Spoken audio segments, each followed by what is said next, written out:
Welcome to West African Religion Unveiled, the show where ritual, mythology, and everyday life intersect. I'm your host, and today we're stepping into the shadowy world of West African secret societies. These intriguing groups guarded knowledge, honored the ancestors, and maintained social order through fascinating yet often terrifying rituals. What makes a secret society, you may wonder? Well, during the 19th and early 20th centuries, numerous observers noted a striking feature of African societies. They were inherently sociable and, as such, formed clubs that shaped village life. Some societies were open and welcoming, while others, particularly in West Africa, were more exclusive, often shrouded in oaths, masks, and secretive rituals. Exactly.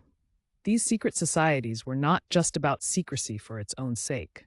They played key roles in regulating justice and enforcing social norms. For instance, think of the Yoruba political group Ogboni. Here, the ties to ancestral power were deeply intertwined with community governance. Initiation rites often linked the living with their forebears, reinforcing connections important to the societal fabric. One of the most dramatic societies we will explore is the Oro.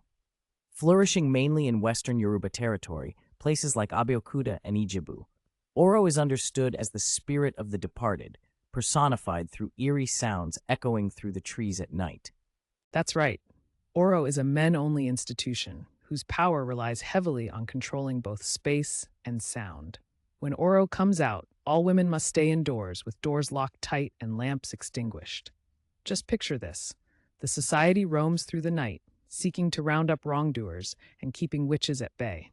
During their annual festival in spring, women remain inside, only allowed out on very specific occasions, such as to fetch water. And during these sacred times, younger male members parade about, often nearly naked, signifying their new manhood, a striking visual that captures the play of power and identity within this society. Exactly. There are songs warning women not to mock Oro or try to infiltrate their sacred groves.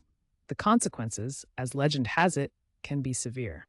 Stories abound of women dressed in their husband's clothing who got caught and were punished very publicly as a warning to others. It's steeped in both drama and moral teaching. A fascinating aspect of the Oro society is their public signature, the bull roarer, a flat piece of wood, sometimes up to 2 feet long, that when whirled on a cord produces a roaring, uneven sound known as the voice of Oro. Quite an unmistakable call to the community. Transitioning from Oro, let's delve into the Egungun society. This group, closely linked to the Yoruba regions like Oyo, is profoundly ritualistic too, embodying the returning spirits of the ancestors. Egungun roughly translates to bone or skeleton, symbolizing the connection to those who have passed. What's intriguing about Egungun is that its members are always dressed to conceal their identity, completely covered from head to toe, ensuring no flesh is exposed. If someone were to see the man beneath the mask, it is told that they could lose their life, adding a layer of mystique and caution to the proceedings. And imaginations are sparked by their vibrant processions. These masked figures appear in daylight, robed in elaborate costumes made of cloth, grass, or wood. No one is allowed to see what lies beneath because such exposure would be regarded with dire consequences. Each community has its own Egungun chief, the Alagba, typically within the same noble family as the Oro chief. What's more, the reach of Egungun extends beyond Yoruba into areas like the Gu and Fawn regions of Dahomey, known for returning spirits. Their annual festivals bring communities together, with masked figures heightening a sense of connectivity between the living and the ancestors. Next up, let's look at Zangbeto. Originating from the Lagoon peoples west of Lagos, this society is poetically described as hunters of the night. The members are referred to as spirits of the sea, believed to emerge from the depths of the lagoon, a striking embodiment of life and death. Absolutely. The Zangbet figures are adorned in robes made of grass that obscure their identities. As they walk through villages at night, they create an otherworldly presence, a mix of intrigue and somber fearfulness.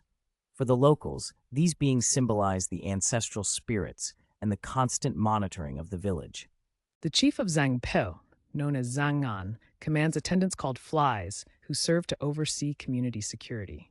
They gather intelligence, report on societal secrets, and keep a vigilant watch over the villagers, much like a secret police. The initiation to join Zangbeto is quite intense. A candidate, presumed to be a civilian, must undergo rigorous tests and painful initiation rites to prove their worthiness. And during the initiation rituals, there's a fascinating call and response that captures the essence of their secrecy. The crowd chants, "If you wish to know anyone, you may do so, but the layman does not know Zangbet." This chant reinforces that Zangbetu embodies an omnipresence, both in persons and in the very objects that might seem still by day, but actually become animated at night. In these initiation rites, trainees may even be given the evocative title Wife of the Night.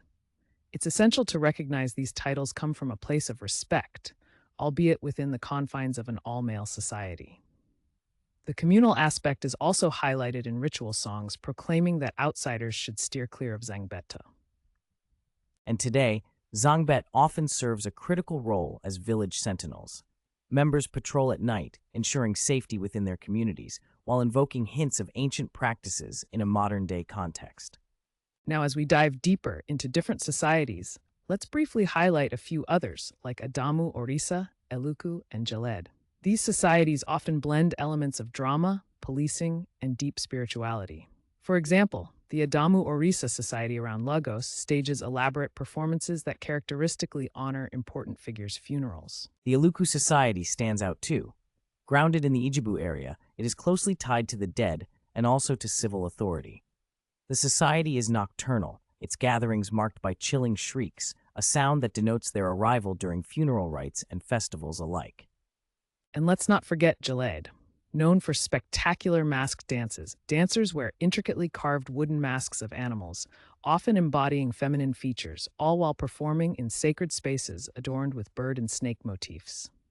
As interesting as these societies are, there's an even quieter form of social bonding that exists among some Yoruba and Iwe men, the blood pact.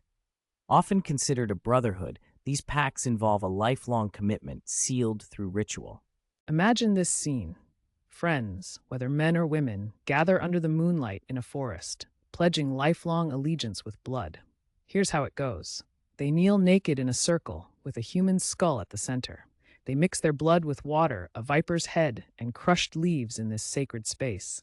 Then each person pricks their left hand to seal their bond. This ritual, laden with significant symbolism, called attention to the sacredness of their bond, especially under the watchful eyes of the gods. Interestingly, these bonds weren't just made amongst commoners.